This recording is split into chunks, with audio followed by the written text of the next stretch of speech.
Hello everyone, आप सभी को प्रभात का नमस्कार। फिजिक्स वेदा में आप सभी का स्वागत है।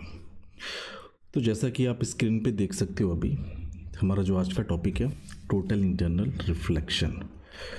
कहने के लिए बहुत ही छोटा सा टॉपिक है, लेकिन एग्जामिनेशन पॉइंट ऑफ व्यू से बहुत इंपॉर्टेंट है। चाहे वो बोर्ड की आप बात करें, +2 नीट या फिर जेई की बात करें, बहुत ज़्यादा इंपॉर्टेंट है। बहुत छोटा सा ही टॉपिक है। तो इसको स्टार्ट करने के पहले कुछ चीज़ें ज़रा हम जान लें। जैसे एक चीज़ आप जानते हैं कि जब भी रिफ्रैक्शन होता है, तो जैसे हमने मान लो कि हमने इमेजिन किया कि जो हमारा रिफ्रैक्शन है वो डेंसर से रेयर की तरफ हो रहा है। This one is our interface, ठीक है। और एक लाइट है जो कि इंसिडेंट हो रही है इस इंटरफेस पे। ऐसे लाइट इंसिडेंट हुई, ठीक है। जहाँ पे लाइट इंसिडेंट हुई है वहाँ पे हमने नॉर्मल ड्रॉ कर दिया। This one is our normal, जो हमारी नॉर्मल हो गई। हमने माना कि जो हमारी लाइट है वो डेंसर मीडियम से रेयर मीडियम में जा रही है। लेट अस सपोज कि ये आपका है denser medium and this one is our rare medium, ठीक है। इसका रिफ्रैक्टिव इंडेक्स जो है हमने म्यू डी मान रखा है, और रेयर मीडियम का जो रिफ्रैक्टिव इंडेक्स है वो हमने मान रखा है म्यू आर। लाइट इंसिडेंट हुई है किसी एंगल, सपोज आई पे इंसिडेंट हुई है। This one is our incident ray. अब आप तो इस बात को जानते हैं कि लाइट जो होगी वो नॉर्मल से दूर हटेगी जब वो रेयर मीडियम में जाएगी। तो लाइट कुछ ऐसे नॉर्मल से दूर हट जाएगी, ठीक है।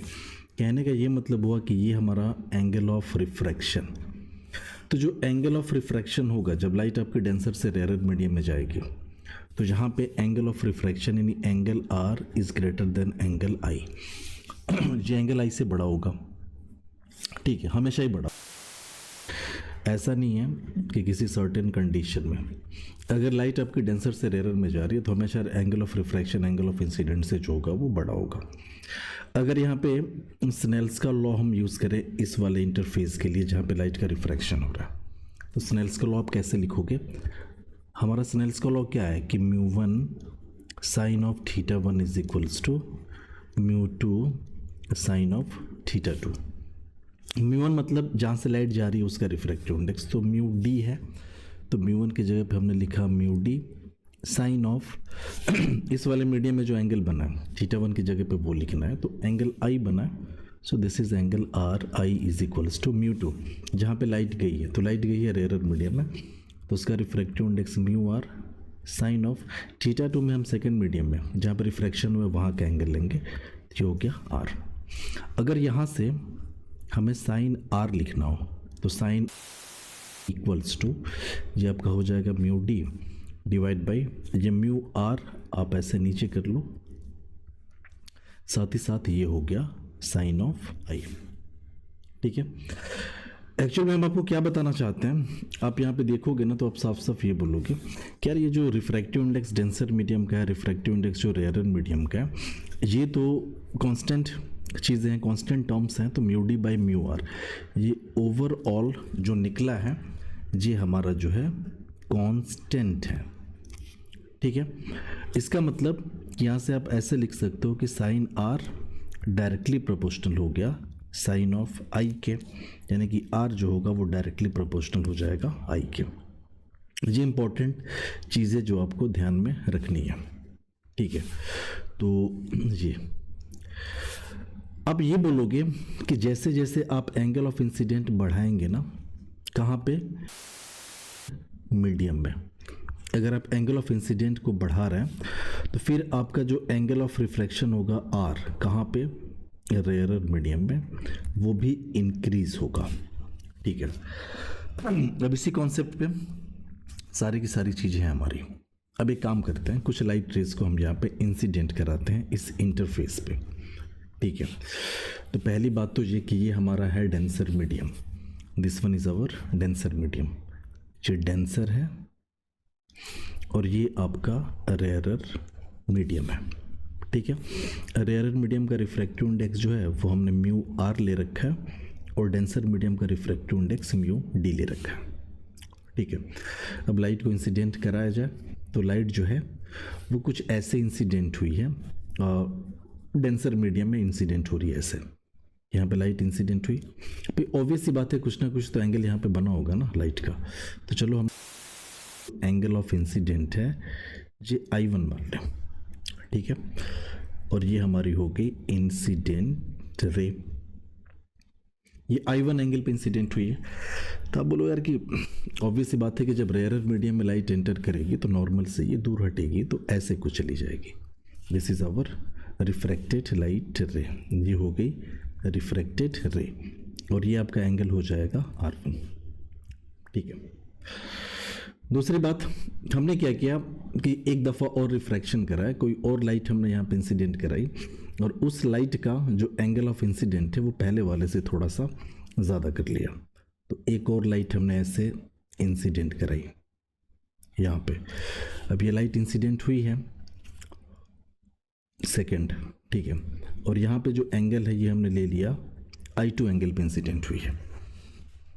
अब आप बोलोगे यार कि एंगल ऑफ इंसिडेंट आपने बढ़ा दिया ना, तो एंगल ऑफ बढ़ेगा, क्यों? क्योंकि अभी तो हमने देखा यहाँ पे angle of refraction directly proportional angle of incident के, अगर आप I बढ़ाओगे तो R को बढ़ाना पड़ेगा, ठीक है। तो वही चीज़ यहाँ पे एंगल ऑफ रिफ्रैक्शन पहले जितना था उसके कोरस्पॉन्डिंग अब जो है एंगल ऑफ रिफ्रैक्शन आपको थोड़ा सा बढ़ा हुआ नजर आएगा। So this one is hour angle of, ये रिफ्रैक्टेड रे हमारी हो गई, this one is refracted ray, और ये हो गया एंगल R2, ठीक है। तो ऑब्वियस सी बात है, आप अगर ऑब्जर्व करो ध्यान से तो आपको ये साफ साफ देखने को मिलेगा कि ये जो रिफ्रैक्टेड रे है ना, ये हमारी इंटरफेस है, दिस इज आवर इंटरफेस, ठीक है ना। ये रिफ्रैक्टेड रे इंटरफेस के टूवर्ड्स भागती जा रही है। देखो यहाँ पे angle R1 angle R2 comparison में कम था, R2 थोड़ा सा बड़ा हुआ, थोड़ा सा रे और झुकी इंटरफेस की तरफ। तो पॉसिबिलिटी है कि एक टाइम ऐसा आएगा कि जब ये रिफ्रैक्टेड रे इस के चली जाएगी, यानी जो angle of refraction rarer medium है that will be equals to 90 degree, वो 90 डिग्री हो जाएगा, यानी कोई ना कोई ऐसा एंगल ऑफ इंसिडेंट जरूर मिलने वाला है हमें डेंसर मीडियम में, ठीक है। तो चलो हम मान लेते हैं कि हमारा एक ऐसा एंगल ऑफ इंसिडेंट मिला, हमें एक ऐसा एंगल ऑफ इंसिडेंट मिला ये यहाँ पे, इस एंगल ऑफ इंसिडेंट पे जो हमारी रिफ्रैक्टेड रे थी वो इंटरफेस को पकड़ के चली गई ऐसे, this is our refracted ray, this one is our refracted ray, और ये जो एंगल है ये बन गया आपका 90 डिग्री। इस केस में ये वाला जो एंगल है ना, एंगल ऑफ इंसिडेंट, इस एंगल ऑफ इंसिडेंट को एक नाम दे दिया गया और उस नाम को बोला गया critical angle. So this is theta C. कई सारे किताबों में इसको सिंपल सी लिख देता है, तो theta C is the critical angle. Medium में वो एंगल ऑफ इंसिडेंट जिस एंगल ऑफ इंसिडेंट पे रेयरर मीडियम में एंगल ऑफ रिफ्रैक्शन जो है वो 90 डिग्री हो जाए, उसको बोला जाता है क्रिटिकल एंगल, ठीक है। तो सबसे पहली चीज़ तो यहाँ पे हम लोग डेफिनेशन को लिख ही लें, critical angle.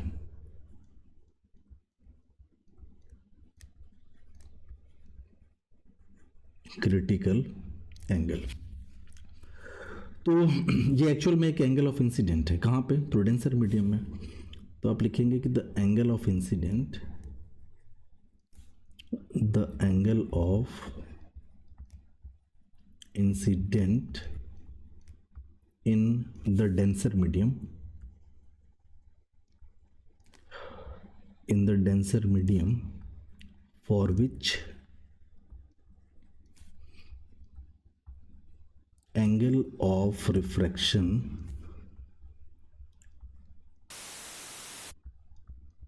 in the rarer medium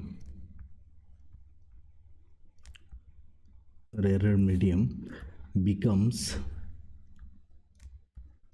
90 degree is known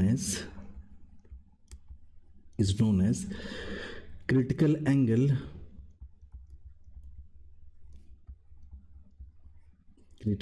इसको थीटा सी से रिप्रेजेंट करेंगे, critical angle for the given pair of media,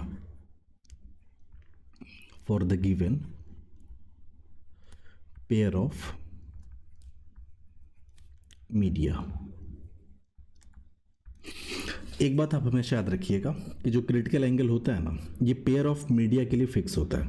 जैसे मान लो कि यहाँ पे आपने हवा और ग्लास का मीडियम ले लिया, जैसे डेंसर मीडियम को आपने ग्लास मान लिया, रेयर मीडियम को आपने एयर मान लिया, तो उसके लिए क्रिटिकल एंगल फिक्स हो जाएगा।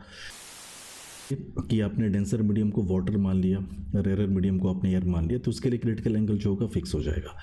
तो ये पेयर ऑफ मीडिया के लिए क्रिटिकल एंगल की वैल्यू जो होती है वो फिक्स होती है, पहले से ही डिसाइडेड होती है। ठीक है, अब हमें इस क्रिटिकल एंगल को निकालना है। तो ठीक है, ये जो यहाँ पे हमारा रिफ्रैक्शन हुआ है ना, इस पॉइंट को हम नाम दे दें, पॉइंट पी नाम दे दें। तो इस पॉइंट पी के लिए हम स्नेल्स लॉ यूज़ करते हैं। तो हमने लिखा using Snell's law, sorry, using Snell's law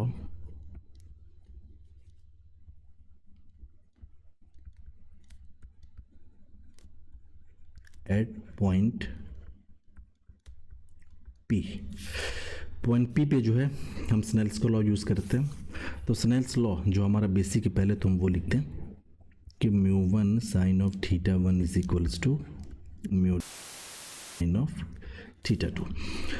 μ1 मतलब जहाँ से लाइट जा रही है, तो लाइट जा रही है डेंसर से, सो ये आपका हो जाएगा म्यू डी साइन ऑफ θ1 मतलब डेंसर मीडियम में जो एंगल ऑफ इंसिडेंट है वो, तो यहाँ पे एंगल ऑफ इंसिडेंट हमारा θc के बराबर है।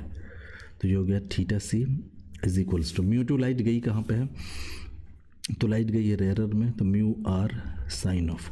यहाँ पे जो एंगल ऑफ रिफ्रैक्शन है वो लेंगे हम। तो यहाँ पे आप देखोगे तो एंगल ऑफ रिफ्रैक्शन 90 डिग्री, तो हो जाएगा साइन 90 डिग्री। ठीक है, तो इसको सिंप्लीफाई करते हैं। तो mu D sine of θc is equals to mu R sine 91 हो जाएगा। तो आप लिखो ना लिखो कोई फ़र्क नहीं पड़ता। सो यहाँ से sign θc is equals to हो जाएगा mu R divided by mu D. ठीक है, हमें तो क्रिटिकल एंगल चाहिए ना θc, सो θc हो जाएगा mu R divide by mu D.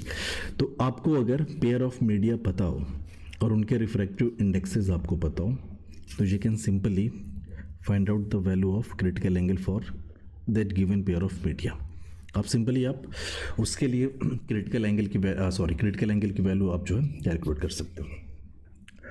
अब देखो सवाल ये उठता है कि यार अगर क्या हो, अगर लाइट को हमने इंसिडेंट करा दिया क्रिटिकल एंगल से ज़्यादा एंगल पे, तब क्या होगा।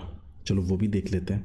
तो हमने क्या किया, इस दफ़ा लाइट को हमने इंसिडेंट कराया और वो जो एंगल ऑफ इंसिडेंट है वो क्रिटिकल एंगल से ज़्यादा है। ठीक है, क्रिटिकल एंगल से ज़्यादा एंगल पे हमने यहाँ पे इंसिडेंट करा दिया, दिस वन।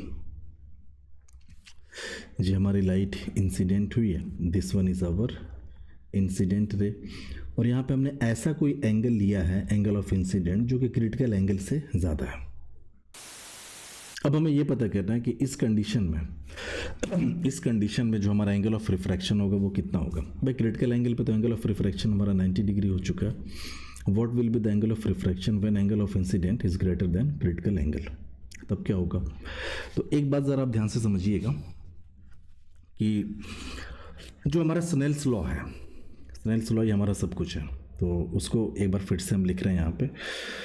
तो ये हमारा हो गया mu D sine of, sorry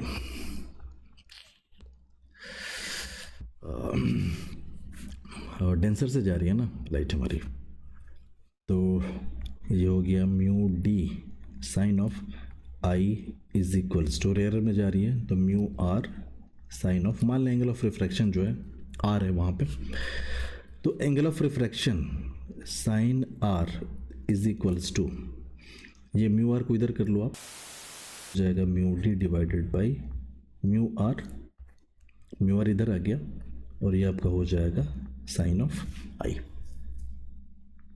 ठीक है, अब एक बात ज़रा आप समझिएगा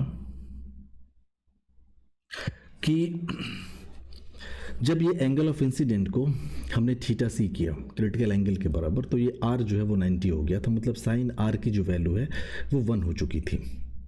हम आपको क्या कहना चाहते हैं, हम आपको ये कहना चाहते हैं कि जब यानी वेन हमारा एंगल ऑफ इंसिडेंट हमारा क्रिटिकल एंगल के बराबर था, तो जो आर की वैल्यू है वो हो चुकी थी 90। आर की वैल्यू 90 होने का क्या मतलब है कि साइन आर जो है वो कितना हो गया, 1 हो गया। ठीक है, अब हम क्या कर रहे हैं कि एंगल ऑफ इंसिडेंट को और बढ़ा रहे हैं। ठीक है, और angle of incident critical angle से ज़्यादा। इसका मतलब अभी तो हमने देखा कि एंगल ऑफ इंसिडेंट बढ़ाने पे एंगल ऑफ रिफ्रैक्शन बढ़ेगा, तो भैया एंगल ऑफ रिफ्रैक्शन अब इससे ज़्यादा नहीं हो सकता। क्यों? क्योंकि साइन आर की जो मैक्सिमम वैल्यू, साइन की जो मैक्सिमम वैल्यू होती है वो 1 होती है, और 1 हो चुकी है। ठीक है ना, 1 हो चुकी है ऑलरेडी। तो आप ये कह सकते हैं कि अगर आपने एंगल ऑफ इंसिडेंट को क्रिटिकल एंगल से ज़्यादा रखा है, उस केस में रिफ्रैक्शन होगा ही नहीं, यानी कोई भी एंगल ऑफ रिफ्रैक्शन मिलेगा ही नहीं। क्यों? क्योंकि साइन और आर ऑलरेडी मैक्सिमम हो चुका है। आर 90 हो चुका था क्रिटिकल एंगल पे, यहीं पे आर 90 हो चुका है, और साइन आर यहीं पे मैक्सिमम मिल चुका है। तो अब आप सोच रहे हैं कि एंगल ऑफ इंसिडेंट बढ़ा दें तो साइन आर और बढ़ जाएगा, तो ये तो पॉसिबल ही नहीं है ना, क्योंकि साइन आर की मैक्सिमम वैल्यू ही 1 होती है, तो 1 से ज़्यादा हो ही नहीं सकता, मतलब कोई एंगल ऑफ रिफ्रैक्शन मिलने ही नहीं वाला। तो आई को आपने बढ़ाया ग्रेटर देन थीटा सी कर दिया, उस केस में एंगल ऑफ रिफ्रैक्शन जो होगा ये नॉट पॉसिबल, एंगल आपको मिलेगा ही नहीं।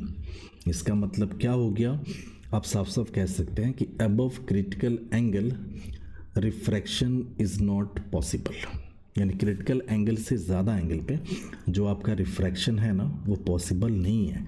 तो एक चीज़ हम यहाँ पे लिख दें, आप इसको नोट समझ के लिख लीजिएगा कि अबव क्रिटिकल एंगल रिफ्रैक्शन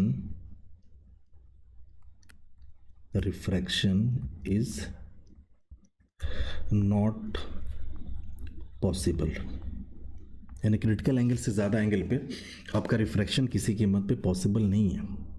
ठीक है, आप एक चीज़ ये भी लिख सकते हो और कि रिफ्रैक्शन नॉट पॉसिबल, इसका कहने का ये मतलब है कि यार रिफ्रैक्शन जब होगा ही नहीं तब तो स्नेल्स लॉ वैलिड ही नहीं है ना, आप तो ये भी कह सकते हो। तो हाँ ज़रूर आप नोट आप और लिख सकते हैं, और वो नोट क्या होगा कि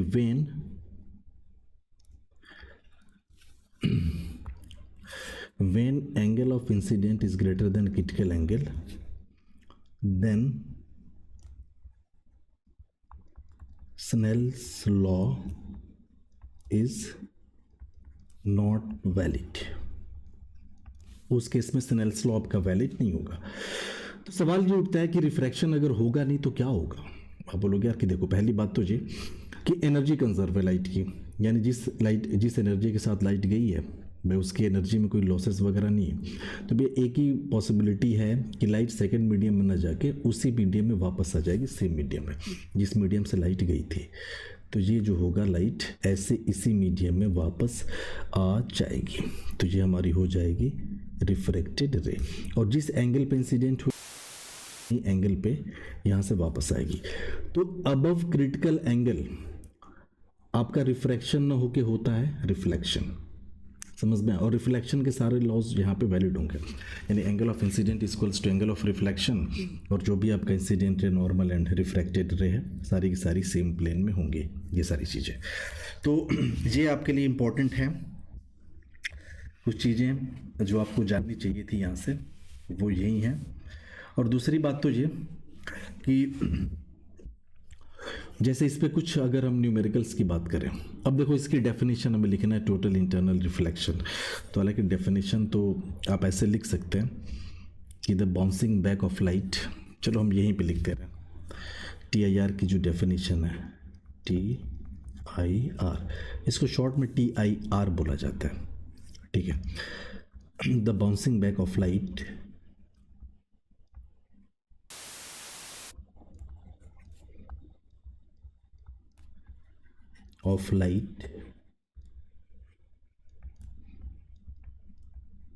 in the denser medium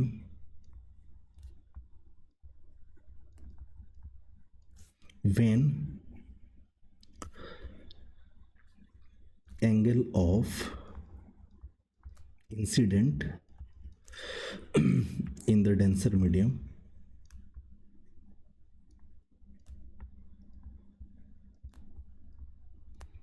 is greater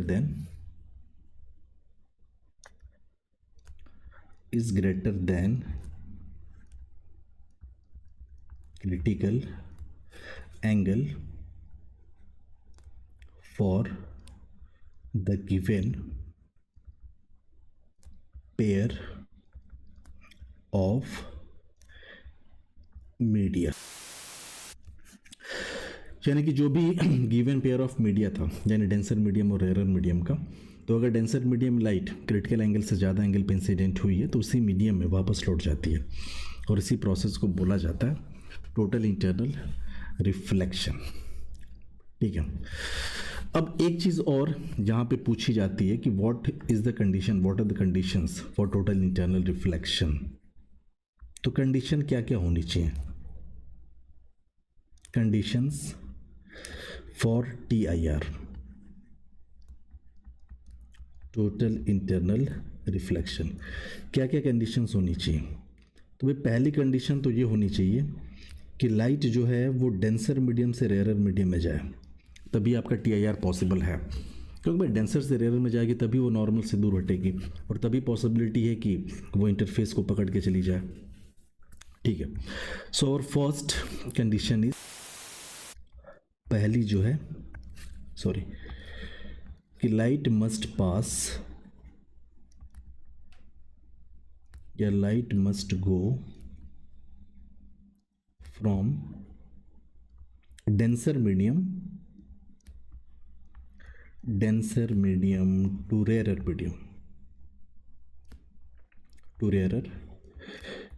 medium. ठीक है, ये तो हमारी पहली कंडीशन है। सेकंड कंडीशन हमारी ये है कि भैया जो denser medium angle of incident है ना, इसकी जो वैल्यू है वो क्रिटिकल एंगल से ज़्यादा होनी चाहिए। तो आप ये लिख सकते हैं कि the angle of incident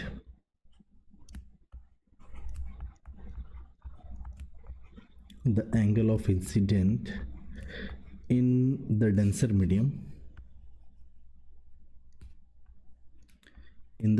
medium must be greater than critical angle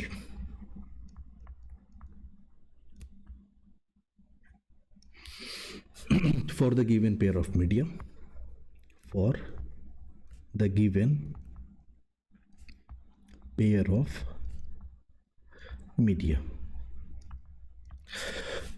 सो ये हमारी दो जो हैं ये इम्पॉर्टेंट कंडीशंस हैं, बिना इनके TIR आपका पॉसिबल नहीं होगा। ये हमारी फर्स्ट कंडीशन है कि लाइट जो है वो डेंसर से रेयर में जाए, from denser medium to rare medium. दूसरी कंडीशन है कि जो एंगल ऑफ इंसिडेंट है ना, कौन सा एंगल, हम एक्चुअल में एंगल ऑफ इंसिडेंट की बात कर रहे हैं, वो ग्रेटर देन, वो ज़्यादा होनी चाहिए किससे, क्रिटिकल एंगल से।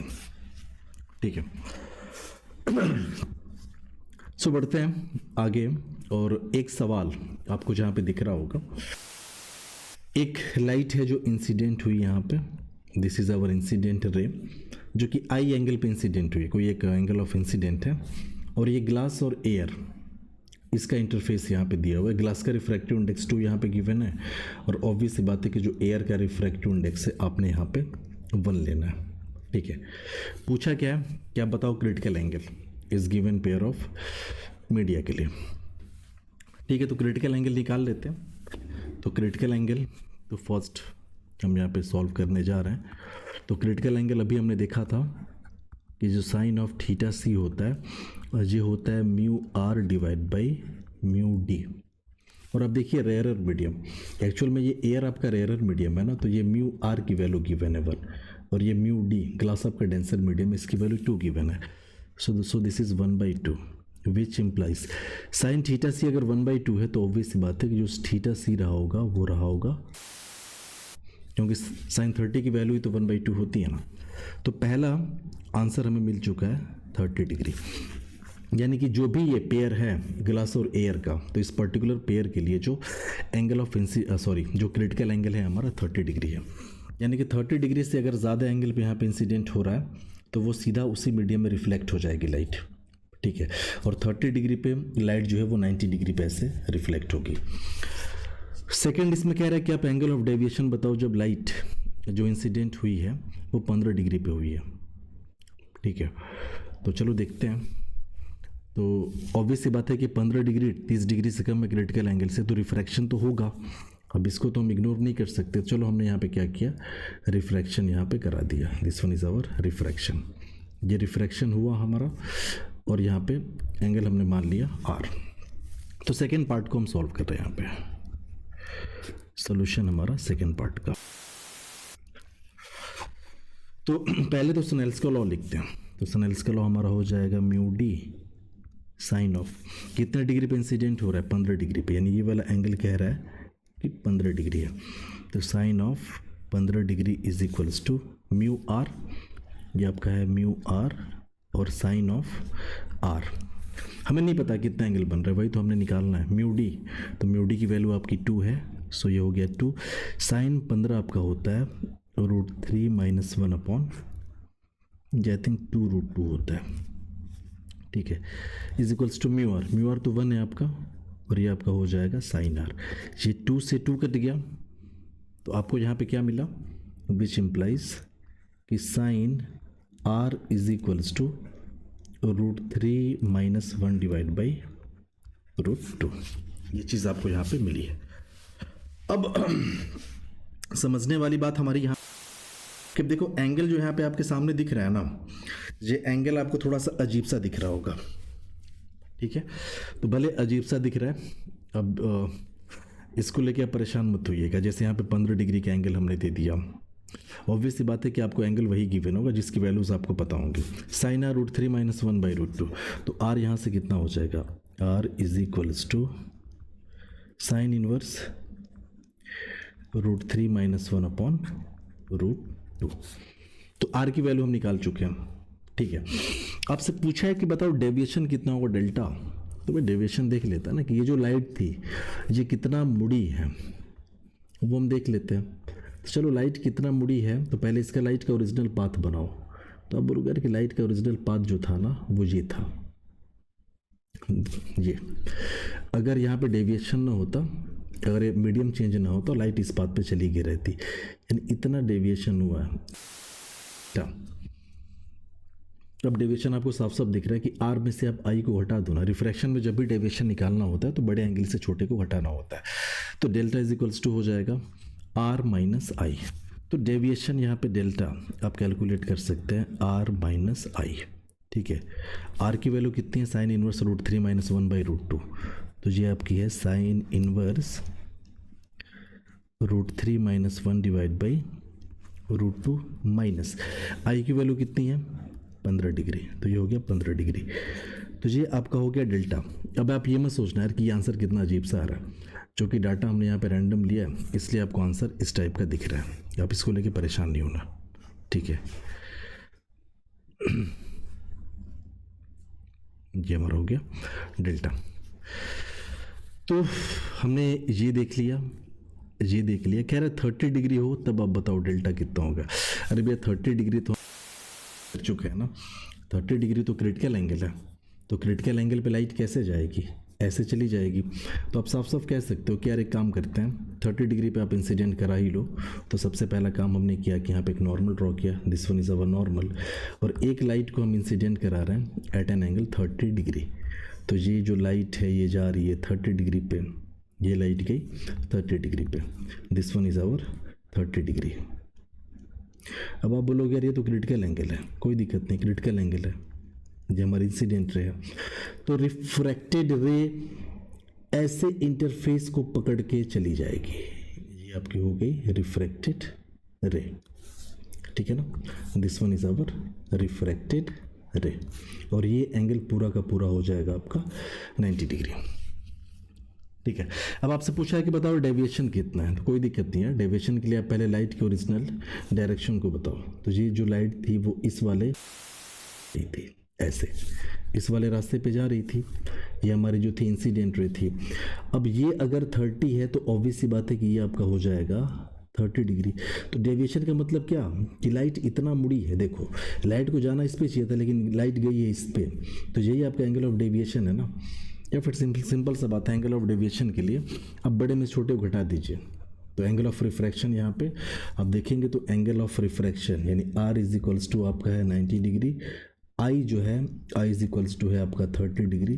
तो जो एंगल ऑफ डेविएशन होगा, बड़ा एंगल 90 है तो 90 minus 30, so angle of deviation will be equals to 60 degree. ठीक है, तो ये आपका निकल गया एंगल ऑफ डेविएशन 60 डिग्री। ठीक है, तो 30 डिग्री पे जो एंगल ऑफ डेविएशन होगा डेल्टा वो कितना हो जाएगा, 60 डिग्री होगा। ओके, अब देखो अगला इसमें ये कह रहा है ना, क्या हो अगर 45 डिग्री पे लाइट, तो आप बता सकते हो कि 45 डिग्री पे अगर लाइट इंसिडेंट हुई ना तो उसका रिफ्रैक्शन होगा यानी TIR हो जाएगा। क्यों?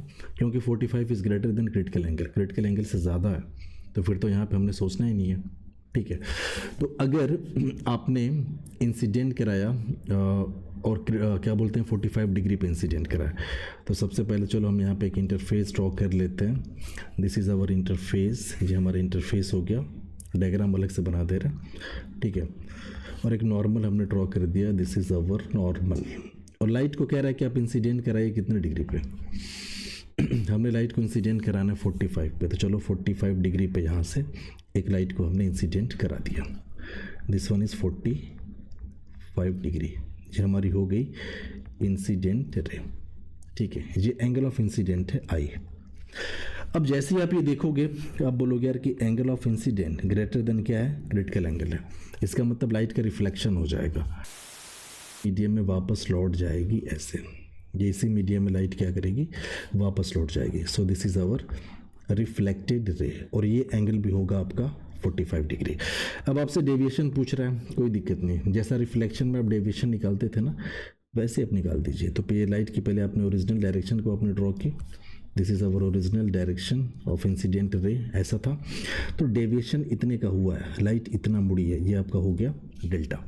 तो डेल्टा आप कैलकुलेट कर लीजिए ना, कोई दिक्कत नहीं है, 45 या 45 तो 90 हो गया। ये पूरा जो एंगल यहाँ से यहाँ तक बन रहा है ये 180 बन रहा है, तो 180 में से 90 घटा दो, तो यहाँ से जो डेविएशन हो जाएगा ये हो जाएगा 180 माइनस 2 टाइम्स आई होता है या 2 टाइम्स आर, यही हमारा फॉर्मूला होता है। फॉर्मूले से अगर आप देखना चाहो तो वैसे देख सकते हैं। तो ये 45 90 हो गया, तो delta is equals to 180 minus 90 is equals to 90 degree, और ये हमारा हो जाएगा आंसर। डिग्री पे लाइट इंसिडेंट हुई है तो जो डेल्टा होगा angle of deviation that will be 90 degree, ये 90 डिग्री हो जाएगा। ठीक है, तो ये एक बेसिक सा सवाल था TIR के ऊपर। सवाल बहुत सारे हैं लेकिन आज हम बेसिक सवाल लेंगे। एक सवाल और आपके सामने बहुत शानदार सा है, find refractive index such that ray does not cross the face AC। कह रहे हैं कि आप रिफ्रैक्टिव इंडेक्स इसका बताओ ताकि लाइट जो है वो AC को क्रॉस ना करे। ये कोई ग्लास है, ग्लास का कोई आपको राइट ट्रायंगुलर प्रिज्म टाइप का आपको दिख रहा है। तो ये हमारी लाइट है जो इंसिडेंट हुई है, इंसिडेंट रे है, और ये 90 डिग्री पे इंसिडेंट हुई है, ये 90 डिग्री पे इंसिडेंट हुई है। ठीक है, तो आपको तो पता है कि जब नॉर्मल इंसिडेंट होता है तो लाइट अपने पाथ से डिविएट नहीं होती है। इसका मतलब ये जो लाइट है ना ये इसी रास्ते पे ऐसे सीधी निकल जाएगी, सॉरी थोड़ा सा, ये इसी रास्ते पे ऐसे सीधी निकल जाएगी।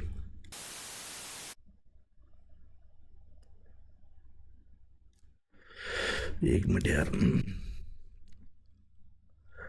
ये लाइट इसी रास्ते पे ऐसे सीधी निकल गई। ठीक है, अब ध्यान से आप समझिए कि लाइट एक्चुअल में जाके यहाँ पे इंसिडेंट हुई है, यहाँ पे जाके लाइट इंसिडेंट हुई है। तो सवाल में ये बोला है कि लाइट जो है वो AC को क्रॉस ना करे, चूंकि ट्रांसपेरेंट है ना, तो भाई ऑब्वियस सी बात है कि इस पॉइंट पे रिफ्रैक्शन के चांसेस हैं यहाँ पे जहाँ पे इंसिडेंट हुई है। तो अब बोलो यार कि एक केस बनता है जहाँ पे रिफ्रैक्शन नहीं होगा, अगर क्या हो यहाँ पे टोटल इंटरनल रिफ्लेक्शन हो जाए तब क्या होगा, चलो देखते हैं। तो ये लाइट ऐसे इंसिडेंट हुई, अच्छा बताओ ये 60 डिग्री है अगर, तो ये भी जो एंगल होगा आपका ये 60 डिग्री है, तो ये भी आपका एंगल हो जाएगा 60 डिग्री। ठीक है ना, क्योंकि ये BC और ये दोनों पैरेलल हैं। जो इंसिडेंट रे थी ना वो बेस के पैरेलल थी, आप ऐसे लिख लीजिए, रे है पैरेलल टू BC ऐसा। तो ये 60 है तो ये भी 60 है। चलो एक काम करते हैं, जहाँ पे लाइट इंसिडेंट हुई है वहाँ पे हमने नॉर्मल ड्रॉ करना है और नॉर्मल को ड्रॉ करते हैं। तो हमने यहाँ पे नॉर्मल एक ड्रॉ कर लिया, this one is our normal, ये हमारी हो गई नॉर्मल। तो हम ये पता कर लें कि लाइट कितने डिग्री के एंगल पे इंसिडेंट हुई है। तो आप सोचो कि ये पूरा 90 डिग्री है, 60 ये हो गया, तो ये आपका कितना हो जाएगा, ये आपका हो जाएगा 30 डिग्री। ये 30 डिग्री हो गया। Okay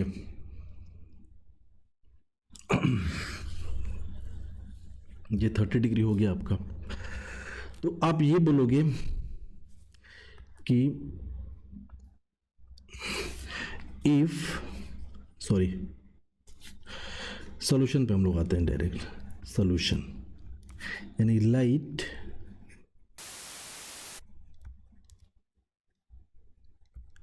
does not cross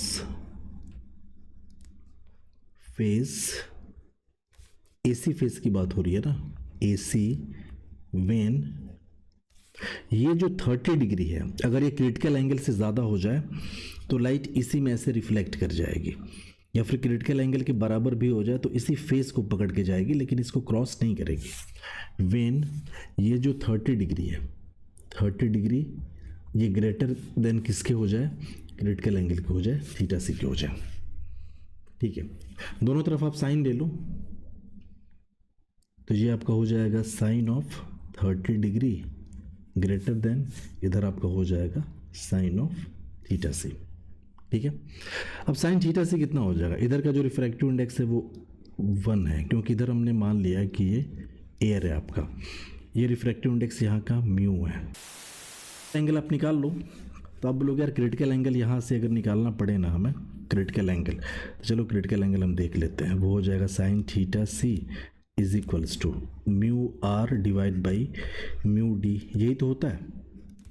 rarer का refractive index divide by denser का रिफ्रैक्टिव इंडेक्स, रेयरर का तो 1 हो गया, तो यहाँ से आप ये बोलोगे कि sine of theta C is equals to 1 divide by mu, क्योंकि डेंसर का रिफ्रैक्टिव इंडेक्स म्यू है। अब यहाँ पे आते हैं, विच इम्प्लाइज साइन 30 आपका हो जाएगा 1/2 is greater than sine theta C की वैल्यू 1/μ हमने निकाला है, 1/μ। एक बात याद रखिएगा, ये जो 1/μ है ना वो लेस देन है, आप ऐसे लिख सकते हैं इसको पहले लिख लीजिए, तो 1/μ ये लेस देन हो गया 1/2 से। ठीक है, ये पूरा फ्रैक्शन यानी 1/μ की वैल्यू 1/2 से छोटी है, तो इसको अगर रिवर्स करेंगे ना, ये जो म्यू होगा, ये जो इक्वल टू इनइक्वलिटी का, ये इनइक्वलिटी का जो साइन है ना ये चेंज हो जाता है, ये लेस देन है ना तो ग्रेटर देन हो जाएगा ये 2। ठीक है, इसको भी न्यूमरेटर मिलेगा, इसको भी न्यूमरेटर मिलेगा, उस केस में इनइक्वलिटी का साइन चेंज हो जाता है, जो लेस देन का साइन हो जाएगा ग्रेटर देन के साइन में कन्वर्ट हो जाएगा। बेसिक मैथमेटिक्स से ये आपको पता होनी चाहिए।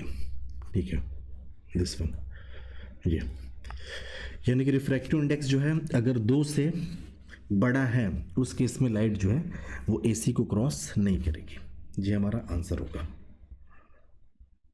ठीक है, तो सवाल तो बहुत सारे बनते हैं यहाँ पे, और अगले सवाल पे आते हैं कि अगला सवाल हमारा क्या है, सर्कल ऑफ इल्यूमिनेंस है। ये सर्कल ऑफ इल्यूमिनेंस, इसको ज़रा हम लोग देख ही लेते हैं। सर्कल ऑफ इल्यूमिनेंस से मान लो कि ये कोई लेट अस सपोज इसको हम वाटर मान ले रहे हैं कि हमारा कोई ये नीचे जो है ये हमारा डेंसर मीडियम है, sorry this is our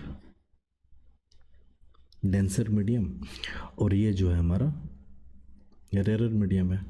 refractive index इसका म्यू आर हो गया, इसका जो रिफ्रैक्टिव इंडेक्स है वो हो गया म्यू डी। ठीक है, यहाँ पे एक लाइट का सोर्स है जी, this is our light source, ये लाइट सोर्स है,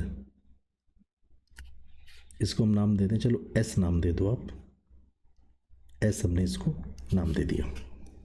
अब यहाँ से लाइट निकलेंगी, तो चलो यहाँ से लाइट हम क्या करते हैं निकालते हैं सबसे पहले तो ऐसे लाइट निकली, यहाँ पे गई,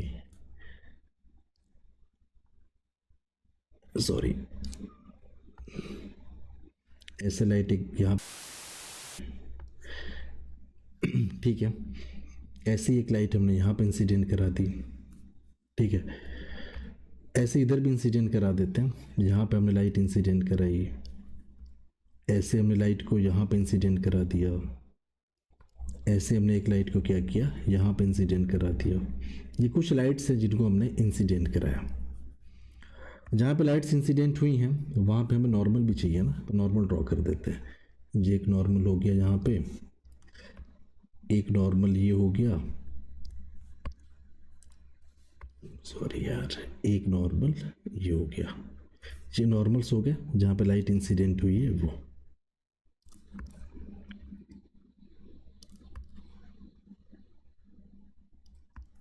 चलो, तो भाई एंगल ऑफ इंसिडेंट यहाँ पे हम पूछें हर एक लाइट का, तो आप बोलोगे यार कि ये जो लाइट है ना, यहाँ पे कुछ ना कुछ एंगल इसने बनाया, एंगल ऑफ इंसिडेंट, यहाँ पे थोड़ा सा एंगल ऑफ इंसिडेंट बढ़ा है, ठीक है, और यहाँ पे और बढ़ा है। तो हम आपसे बोले कि अच्छा मान लो कि ये जो एंगल ऑफ इंसिडेंट है ये थीटा सी के बराबर हो गया, तो आप बोलो यार कि थीटा सी के अगर बराबर हो गया ना, फिर तो एक ही चीज़ होने वाली है, लाइट सेकंड मीडियम में नहीं जाएगी, लाइट जो होगी वो इसी को पकड़ के, इसी इंटरफेस को पकड़ के ऐसे चली जाएगी, ऐसे, ठीक है, ऐसे, और ये जो एंगल होगा वो हो जाएगा 90 डिग्री। हम बोले कि बाकी लाइट्स मान लो कि आपने ज़्यादा एंगल पे गिरा दिया, इधर वाली लाइट जितनी भी होंगी, यानी कि इसके इधर जितने भी लाइट होंगी उनके लिए, तो भाई ऑब्वियस सी बात है कि angle of incident critical angle से ज़्यादा बड़ा होगा, तो उनके साथ क्या होगा, आप बोलो यार कि वो जो लाइट होंगी ना वो इसी मीडियम में वापस लौट जाएंगे, उनके साथ रिफ्लेक्शन हो जाएगा, ठीक है, तो ये जो लाइट होगी रिफ्लेक्ट हो जाएगी। अच्छा ये लाइट, तो आप बोलोगे यार कि ये लाइट इस मीडियम में जाएगी, मतलब इसके पहले इधर जितनी भी लाइट इंसिडेंट हुई हैं सारी की सारी जो मीडियम में जाएंगी, ये भी आपकी लाइट है इस मीडियम में जाएगी, ये भी आपकी लाइट जो है वो इस मीडियम में जाएगी, ठीक है, ये सारी की सारी लाइट, ये जो सीधी निकलेगी वो तो भाई बिना डेविएशन के ही निकल जाएगी दूसरे मीडियम में, ऐसे, ठीक है। तो ये सारी की सारी जो लाइट्स है, मतलब इसके इधर जितनी भी लाइट इंसिडेंट होगी सब दूसरे मीडियम में चली जाएंगी, ठीक है। तो ये हमारी इंसिडेंट रे हैं डेंसर मीडियम में, ये सारी की सारी इंसिडेंट रे हमारी। ये भी लाइट दूसरे मीडियम में जाएगी, नॉर्मल से थोड़ी दूर हटेगी, ये भी दूसरे मीडियम में जाएगी, ठीक है। हम बोलें कि अगर ये जो एंगल है यहाँ पे ये क्रिटिकल एंगल के बराबर हो जाए तो, सॉरी, ये अगर क्रिटिकल एंगल के बराबर हो जाए तो थीटा से, आप बोलोगे फिर तो ये जो लाइट है ना वो इंटरफेस को पकड़ के, अगर मान लो क्रिटिकल एंगल के बराबर ही हो गया ये जो एंगल है, फिर तो ये लाइट इंटरफेस को पकड़ के चली जाएगी, और ये जो एंगल होगा 90 डिग्री। और इसके बाद इधर आपने जितनी भी लाइट इंसिडेंट कराई होंगी, जैसे एक लाइट आप ऐसे इंसिडेंट करा दी, ऑब्वियस सी बात है कि ये जो लाइट है ना इसके लिए जो एंगल ऑफ इंसिडेंट है क्रिटिकल एंगल से ज़्यादा बड़ा हो जाएगा, तो ये लाइट इसी मीडियम में फिर रिफ्लेक्ट कर जाएगी। तो आप एक बात यहाँ पे ध्यान से समझिएगा, हम आपको बताना क्या चाहते हैं। इसके बाद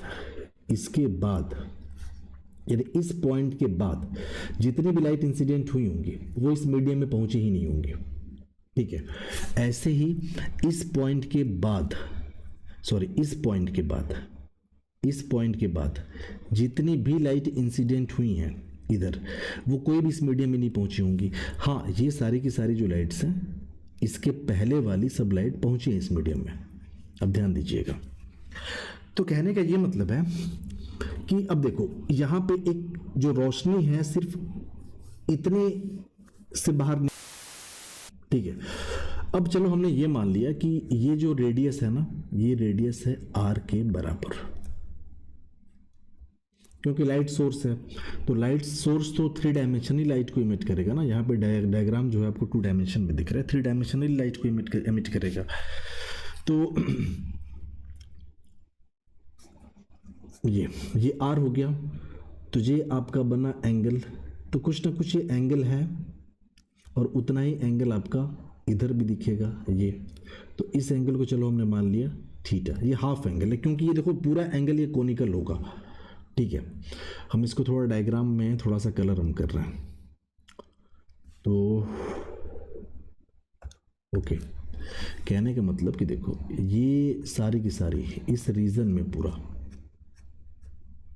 ये एक कोनिकल रीजन आपको मिलेगा, और इस कोनिकल रीजन में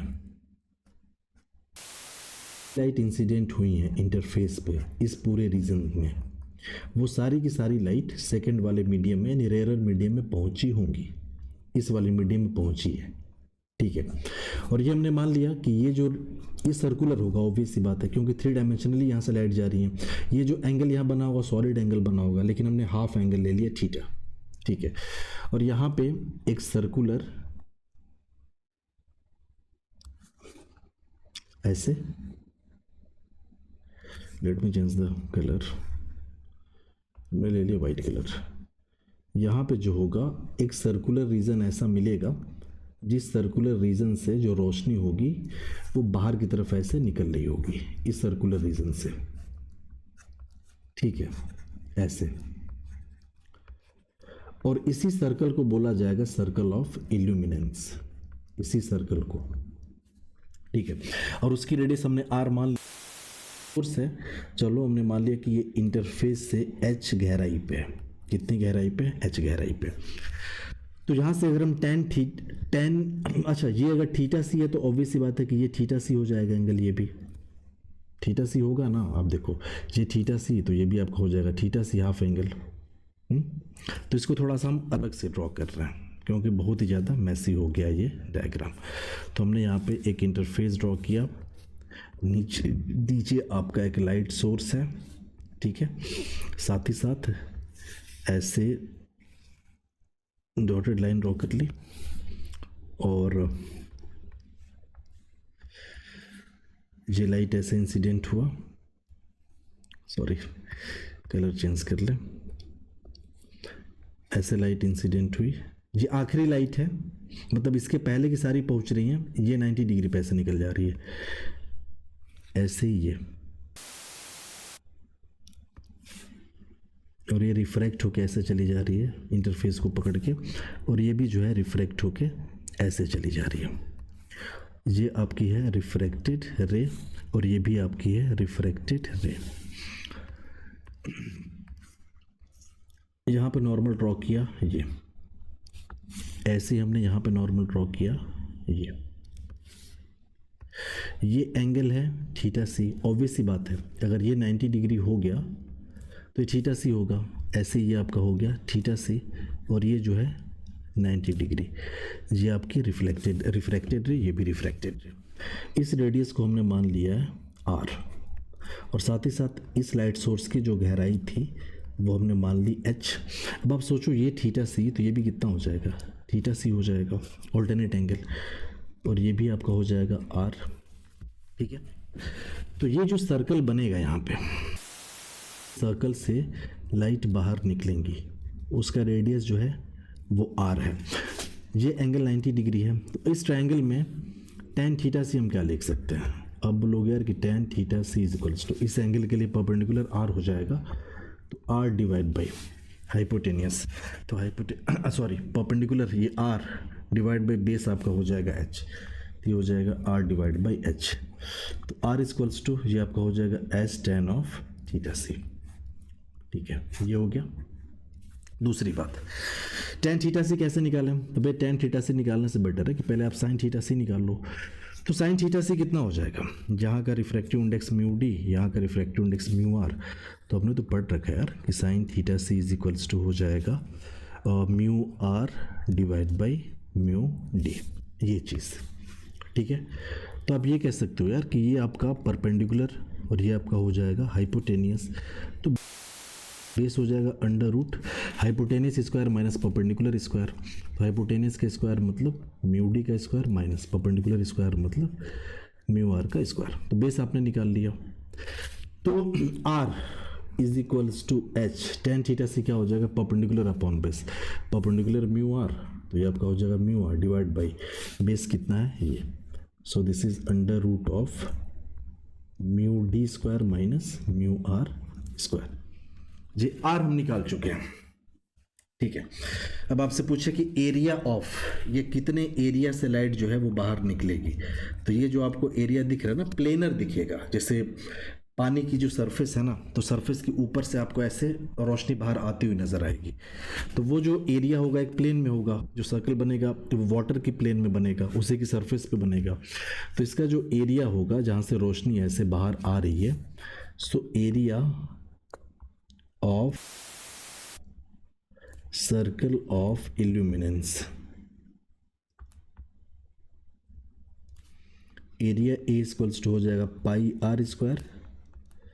सो पाई और आर की वैल्यू ये, तो इसका स्क्वायर कर दो, तो ये हो जाएगा H square mu R square divide by, ये रूट हट जाएगा, so this is mu D square minus mu R square, ये हो जाएगा। तो सर्कल ऑफ इल्यूमिनेंस पे हमने सवाल देखा। ये कॉन्सेप्ट, इस पे सवाल आपको बोर्ड में भी मिल जाएंगे, ठीक है, बोर्ड में भी इस पे सवाल पूछ देते हैं। और एग्जामिनेशन पॉइंट ऑफ व्यू के लिए, जैसे आप कॉम्पिटिटिव पॉइंट ऑफ व्यू के लिए देखें, तो वहाँ के लिए भी ये इंपॉर्टेंट है, ठीक है। तो आज के लिए फिलहाल इतना ही रहने देते हैं। नेक्स्ट क्लास में we will talk about optical fibre, क्योंकि जो ऑप्टिकल फाइबर होता है ना, इसी कॉन्सेप्ट पे काम करता है, टोटल इंटरनल रिफ्लेक्ट पे। तो आशा करता हूँ कि ये लेक्चर आपको समझ में आया होगा। अगर कोई प्रॉब्लम है तो आप प्लीज़ कमेंट बॉक्स में मेंशन करें। Thank you, have a good time.